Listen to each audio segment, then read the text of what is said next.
But let's jump into the second topic, and we're going to welcome in our patron, Bill, not Will. Legal stuff, legal name as well. But we're going to welcome in our buddy Bill.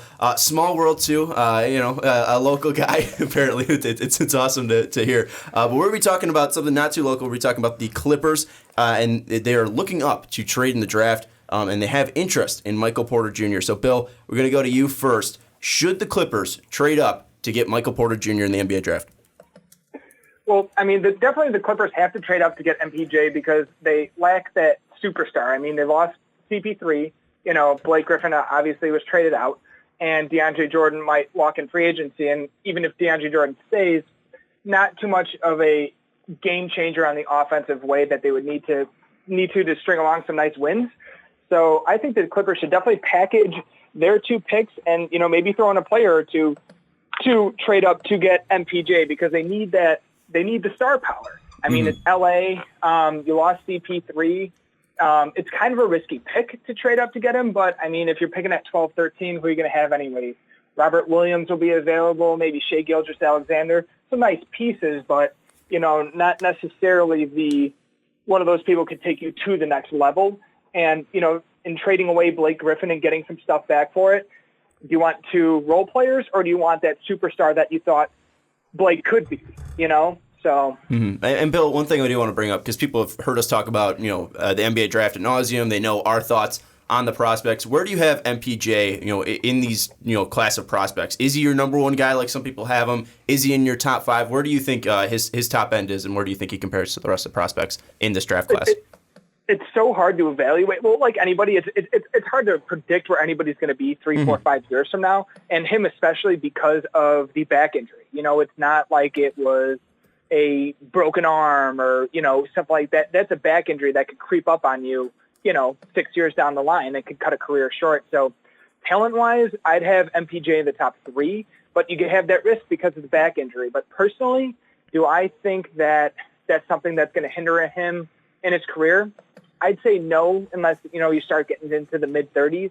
I think MPJ will be a solid player for, the next 10 or 12 years, personally. But it's a risk because of that back injury and because we didn't get to see him play against the competition of the college level. We got to see him dominate 16 and 17-year-olds in high school, but didn't necessarily get to see him do that at the college level. And when he did play, it was, him at, what did he say, 65%? He was playing at, the couple tournament games that he was in. So, but I definitely think talent-wise, Michael Porter Jr. is a game changer, is somebody that can put a team on his back and carry them and just be the superstar that, Blake Griffin kind of was. So, I think he's definitely on that level. Well, and Ricky, one thing that you've brought up for sure is the Clippers packaging this to get a Kawhi Leonard. So when you heard that they might be looking into getting a Michael Porter Jr., what was your reaction? Are you with Will that they should trade up and try to get that superstar? I am all for it. And to me, I actually, this week, kind of in my head, concocted a trade. And for me, if I am the Clippers, I am targeting that number 4 pick because I don't think the Kings go with Michael Porter Jr. I don't think the Hawks are going to do it. Don't think the Suns are going to do it. I think it's going to be at that number 4 pick. And kind of the trade that I worked out for it was I'm going to give for just the 4th overall pick. I'll give you the 12th, the 13th, and then because I think the Grizzlies will want a little something extra, I am going to go ahead and give you the pick from either 2019 or 2020 because they have a draft pick in the first round for that, but it all depends on, like, it is lottery protected, but hey, we just missed the playoffs. I'm not looking to be in the lottery, so I'm not going to have this pick next year anyways, and fuck it, you can have it in 2020. Be careful throwing trades out there because people are telling us to stop throwing out trades because we don't know what a fair trade is. We'll never stop. I think that's a good, and I'm trying to look exactly at the provisions of it. Yeah, so that's it. So their 2019 pick is, if they're between 1 and 14, so in the lottery, they own it. Anywhere else, it goes to Boston. But if this is the Clippers pick, they can't trade 12 and 13 back-to-back. So they can't do 2018, 2019, do the Steve Funeral. Then you do maybe like either back-to-back 12 and 13, or you do one of these and next year. But you're on the side of them trading up. Dave, are you on the side of Bill and Ricky that they should trade up and get a guy like Michael Porter Jr.? Because, again, like Bill brought up, he does have the back issues, but even coming in the season, he was my number 1 prospect. Are you in the line that he can be a superstar and that the Clippers should trade away this capital they got in that Blake Griffin trade and try to move up and get a superstar? Yeah, I think that they got some decent pieces in the meantime, but if you can go ahead and pull the trigger to get someone who you think can be your future, you know, your decade-plus player and your star, absolutely pull the trigger on that. That's fantastic for them. I'm just concerned with what team you try to make the trade with, because you hear all these rumors about certain teams targeting certain players. You know, could he go as high as 2? Could he go 3, 4? I don't know where that target is. So like the price value on that might change a lot if you have to go all the way up to 2 to jump Atlanta. Well, especially with all these teams being terrible. I mean, all these teams were tanking. I mean, we even hear Cuban coming out saying they were tanking. The Bulls clearly tanking. They only got ended up being around the 7th, at least in the lottery standpoint. So I mean, it'd be tough for any of these teams to really move back after the terrible seasons they've had. So again, they're going to really need to sweeten the pot. Bill, you mentioned superstar, and is Michael Porter Jr. the only guy that you would look to target for the Clippers? Are there any other pieces? Say Michael Porter Jr. goes at 2 and the asking price is too high. Is there any other guys like Luka Doncic, Triple J? Are there any of the guys in that top 5 area that you think could be a nice addition to this Clipper team and help them give that superstar that you think they need? Yes, but not worth trading up for. Okay. So I think if Luka falls to 4, would he be a hell of a player to add? Yeah, but he doesn't. I don't think he could demand. I think he's the safest player in this whole draft. Would be somebody like Luka. But would I package the 12 and 13? It's 12 and 13 that the Clippers have, right? Yeah. Yeah. Would I package that for a Marvin Bagley? No. Would I package that for Jaren Jackson Jr.? No. So, yeah, I think there's other stars to be had in this draft, but I think Michael Porter Jr. is one of those players that, I mean, we all saw him at the high school level. I mean, he could put a team on his back and just completely dominate the game, and I didn't see that from any of the other, what we call quote-unquote stars that are out there. That would be at least worth of trading up to lottery picks for. I still think that there are great players that you can get, because, I mean, you could get Kevin Knox at that 12-13. He's got the potential to maybe creep up onto that, all-star level potentially. So to pass up on 2 chances at somebody like that, say you get like a Shea and a Kevin Knox or a Shea and a Robert Williams, I think that would be a lot better to build your team around than, trading up for a Marvin Bagley. He's got those defensive question marks and all that other stuff too, without being the type of dominant player that a Michael Porter Jr. And that's a big thing with me, too, is I'm hesitant to say they need to trade up. Because, yes, if you love a player, you should totally... need to. Well, but again, if you're going for Michael Porter Jr., again, you're going to need to trade up to get a Michael Porter Jr. He's not going to be there at 12 and 13. So, again, I'm always in the mindset, if you love a player, you should definitely go after him. But maybe this isn't the right choice. Because, again, we mentioned this. This is a team that almost made the playoffs. We're dealing with a ton of injuries. Both point guards, Pat Bev and good old Milos, were injured this year. Yes, they were dealing with Blake for a couple of years, but even when Blake was out, this team was still very productive. They just got Lou Will to a great team-friendly contract. So I am kind of in the bank where I'm not looking to trade up. And this was even for the Kawhi thing. This is where a point where you have the ability to take 2 prospects and 2 kids in one of the deepest draft classes, and these guys can be cornerstones for your future for after this year. Again, Bill mentioned it. Shai Gilgeous would fill that future point guard spot, 6'6", has a ton of talent, and even Kevin Knox. If you go with the 2 Kentucky kids, these guys might be cornerstones for your franchise, and yes, it might not be a star, but also they have cap. If you're not bringing back DeAndre Jordan and he declines his option, that's $22 million free right there. You look at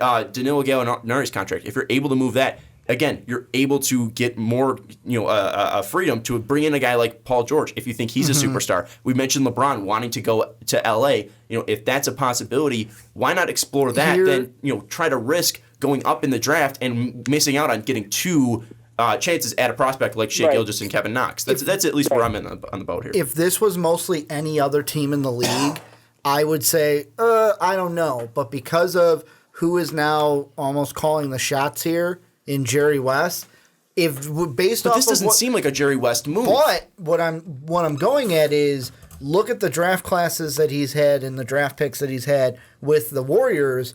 To me, I look at it almost like, and I'm going to throw a team that I'm worried about now because of this, because I cheer for them, the Bulls. I feel like just because the Clippers are in the thought of doing this, if I'm a team like the Bulls who the fan base wants Michael Porter Jr., I would almost be like, well, if Jerry likes him, then he must be good. There must not be injury questions because Jerry knows what he's doing, and West usually doesn't miss on the draft pick. So, like, for me, if I'm another team like the Bulls, like you say, who needs to now? Well, if the Clippers are going to have a serious chance of moving up, the Bulls then I would see as a team that would have to move up because the top two on my board, MPJ will be gone, Bombo will be gone. You got to get one of them. Well, Bill, I'm assuming here that you are a Bulls fan, just because you are from Chicago. You mentioned that you wanted to support Chicago guys. So if you are a Bulls fan, would you be nervous because there's a lot of talk about MPJ becoming a Chicago Bull, putting on that next jersey? Would you be nervous about the Clippers moving up? And then would that possibly incline you to move up and try to get Michael Porter Jr. if you think, again, he could be the next superstar? Would I be nervous about the Clippers moving up to get him? Yeah, if you were the Chicago Bulls. Yeah, so I definitely would be nervous about the Clippers moving up to get him, just because there's definitely some interest there, and I mean he's a game changer. But going off that, would I want the Bulls to move up from 7? No, because I don't.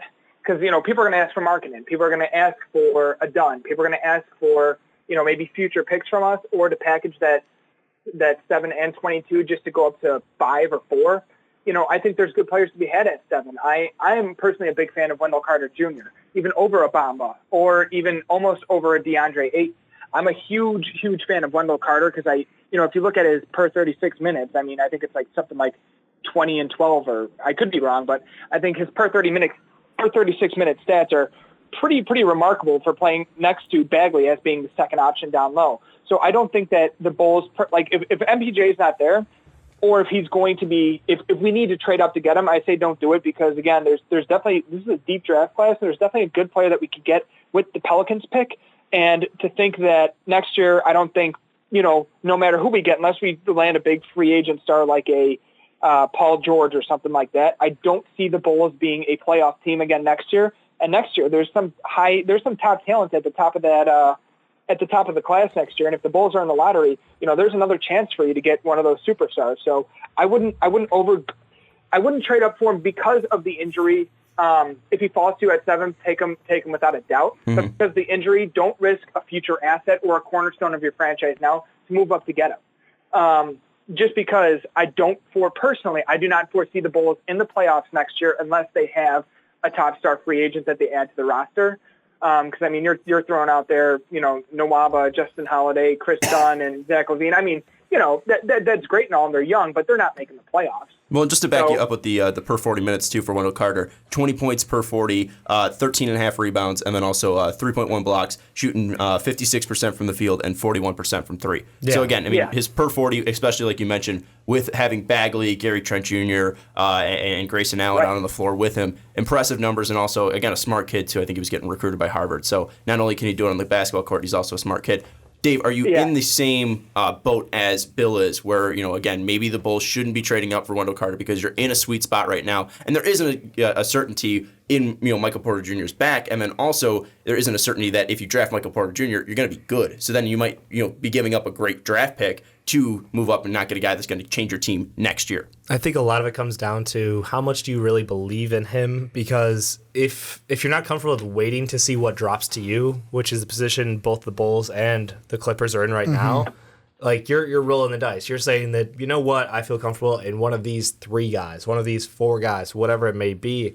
And that kind of, to me, it depends on the draft class, depends on your scouting. Like, as a Clippers fan, you're far down, you're at 12, 13, but like you guys said, you talked up West, and like the history he has in the draft and the success he's found, not, right at the top. So, you know what, I'm very comfortable with them holding on to those picks. But with the Bulls, I've got some questions. We've missed on a lot of draft picks. We've missed on a lot of draft picks. So I think that if you're going all in on this guy, that feels to me like a typical Bulls move, that you're going to trade away the future.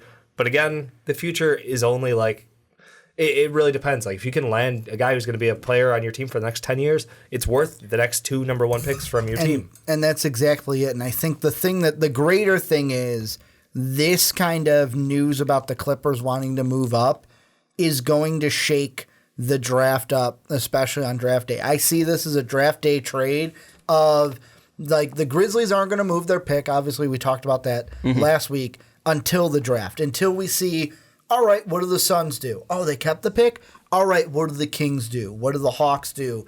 And then it's like, okay, do we trade the pick? And I mean, the Bulls, the last thing I'll say about them, the thing about kind of trading is they promised Chandler Hutchinson a spot at 22 reportedly. Allegedly, but if they did, then they're not going to be able to trade up for 4 because I'm assuming the Grizzlies would want that pick. I wonder if there's another team out there that is like, we want, like secretly, they're like, we're not letting anything out, but Michael Porter's on our board. And because of this Clipper news, they're going to streamline a package to try to jump them Kevin and get Love that plus 4. Maybe you think the Cavs? The concussion king himself. Well, let's bring it back into the Clippers and let's get some predictions, and then we'll move on to the other teams that could possibly be interested in Michael Porter Jr. Bill, we'll go to you first. Will it happen? Will the Los Angeles Clippers take that 12, 13, and then future assets, move up and take Michael Porter Jr., no matter where it was, but in the top 5, will they make that move to trade up and get my MPJ? I'm going to say no. Fair enough. I mean, it's something that, again, it's a lot of, at least... It's too hard of a trade to make. I think the Grizzlies will want too much. And I think personally, if the Grizzlies are going to make a move, I think they might dump a Gasol or a Conley if they get a sweet deal for something like that. I don't think they're going to move away from that 4 pick for later lottery picks. Yeah, and I think you look at the Mavericks too. They're still rebuilding. I would see that it's tough for them to trade out too. I'm on Bill's side because again, you hear Ryan McDonough come out. They're not trading the 1 pick, and they wanted to look for veterans. You look at that number two pick. I don't think that's going to be a pick that's going to be moved. I think really the top 5 teams need those picks, and they're going to be going after it. So I'm on Bill's side of they're not going to be trading that pick. Ricky, do you think the Clippers and Jerry West work their magic though and end up trading for FPJ? Yeah. So the trade I'm going to go with is. And you'll have to help me, Sean, if the rules all fit out here. Well, you can't. So the Clippers can't trade their picks back to back. So they can trade the Detroit pick and their pick next year, but they can't do back to back. So this is what I'm going to do, and hopefully this works. Trade the 12 overall and the 13th overall, but then virtually I would be trading the 2020 first round pick. So how it would work rule-wise is I'm giving the Grizzlies the 13 and the 12.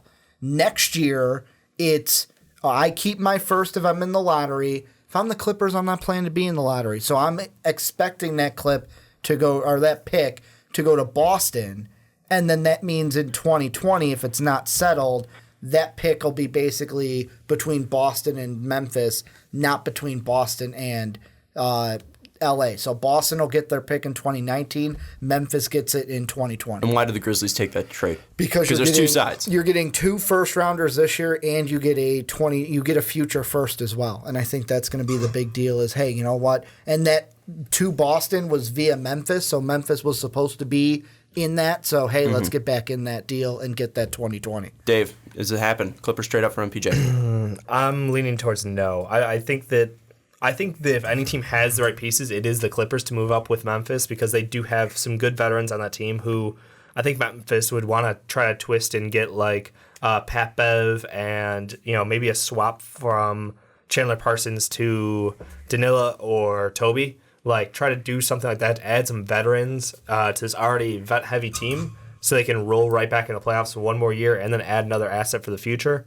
But I think the Clippers are going to be very safe on their moves for the next 2 years and make sure they line up everything because, like Jake said, next year there's RJ Barrett. There's a deep class, Cam Reddish. There's so many guys in there who you could bring in. So don't just plan for this year, plan for the future. One question that I just thought off the top of my head. Let's say the Kings, hypothetically, like I have them slotted with a big man. Let's say they go Mo Bamba. Let's say that the Grizzlies keep their pick. They go with Michael Porter.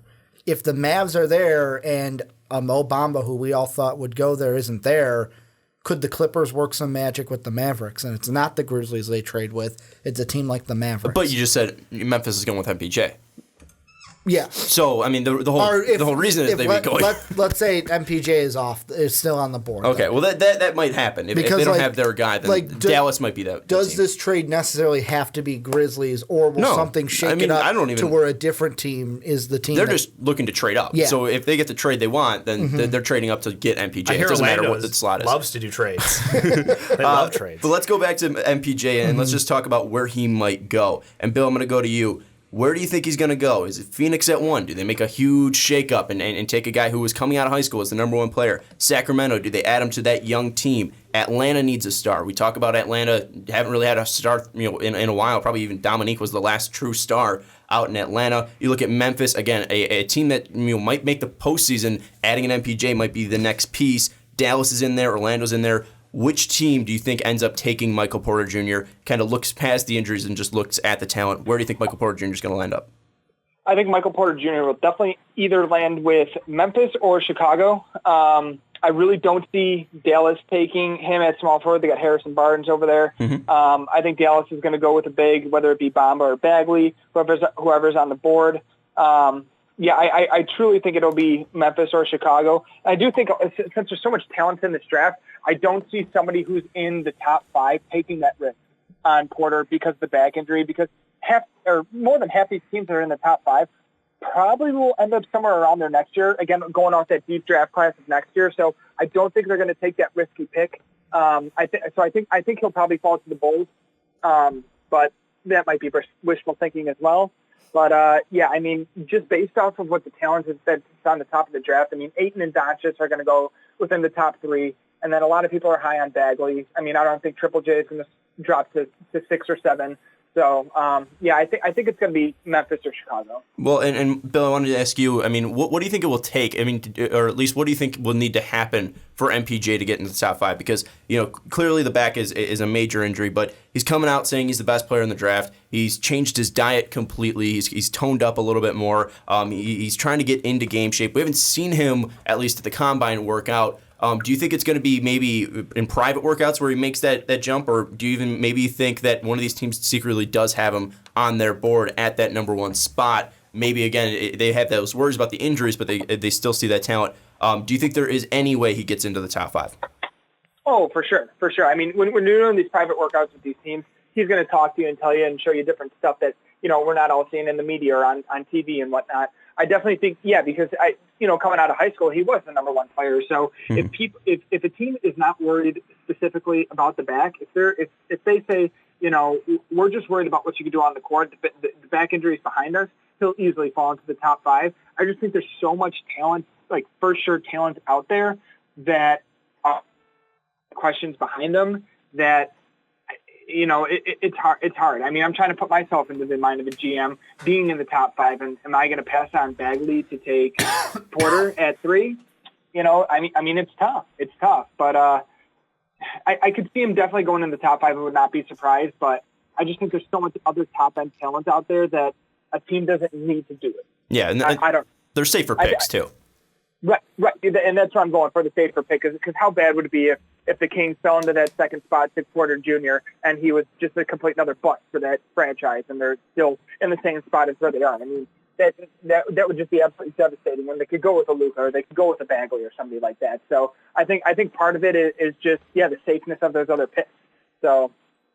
Yeah, you don't want to be a Portland. You want to be passing up on Michael Porter or Michael Jordan, taking a Sam Bowie or taking a Greg Oden and passing up a Kevin Durant. I get that. I get that mindset. Ricky, where does MPJ end up going? Now, kind of a little bit of a mock draft. If you would have asked me before this news, I would have said number 7, he's going to the Chicago Bulls. However, I think what's going to happen is the Clippers are going to do what they need to do, and they're going to take him at 4. I think the Grizzlies and the Clippers get a deal done. MPJ goes to LA at 4. Dave. Well, tinfoil hat Ricky over there. Yeah. I love it. We don't expect anything less than Ricky, whether it's a Patreon segment or not. Dave, where does MPJ end up going? I'll be bold here and break my own word. I'll say Orlando snipes him out from the Bulls at 6. That'd be bold. That'd be a no bold Trae move. Young for the Magic? No, I know. Ooh, the prodigal son? I just think that they're going to take a stab at something. If they like Porter over Trae, like Porter has higher upside than Trae. I'll just be honest. Yes, Trae Young, we all wish he would be Steph Curry, but realistic and then the thing Bulls is he's shit the not. bed and take Trae Young. Well, I mean, the biggest thing is, again, you can't teach the Yikes. size. You can't teach Yeah. 6'11" with his movement. Again, if he's healthy, Yeah, sky's the limit. It's a guy that I would look at highest too. I mean, Sacramento. We talked about it early on in the draft when they were around the 7 mark before they won the 2 spot through the lottery. This was a perfect fit for them.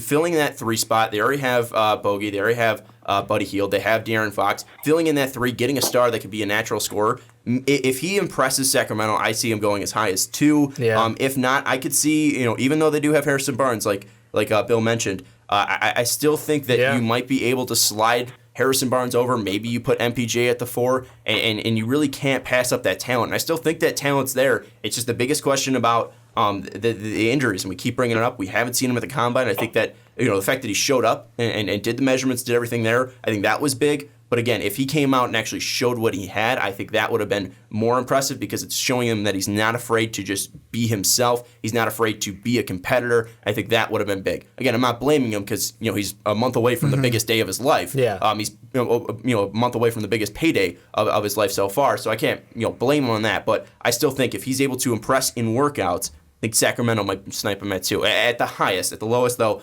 I would find it tough for Dallas to pass him up because even though a guy like Jaren Jackson would fit their system, even though Mo Bamba would be nice on that team, Michael Porter Jr. has more talent than both of those guys, and I think that's the biggest thing. Any final thoughts? We'll go to Dave first. No, I just think that he's probably one of the most intriguing prospects because of that injury, because we didn't get to see anything out of him, and he looked so sluggish when he came back. Let's wait till the private workouts. I think private workouts, like you said, that's going to sort it all. Like, I can't wait for the crazy rumors. Like, oh, well, he hit 95 out of 100 three-pointers here, but he also ate 4 Big Macs. Like, what's it going to be? Well, no, he's a vegetarian now, apparently. Yeah, Ricky, final thoughts. I mean, for me, I think that it's going to be interesting to see if the Clippers actually make a move. They have, to me, great ammunition at 12 and 13, and are they going to jump up to get their guy who might be MPJ? Bill, any final thoughts, whether it's on the Clippers, MPJ, the Bulls, or your boy Wendell Carter? What do you got for us?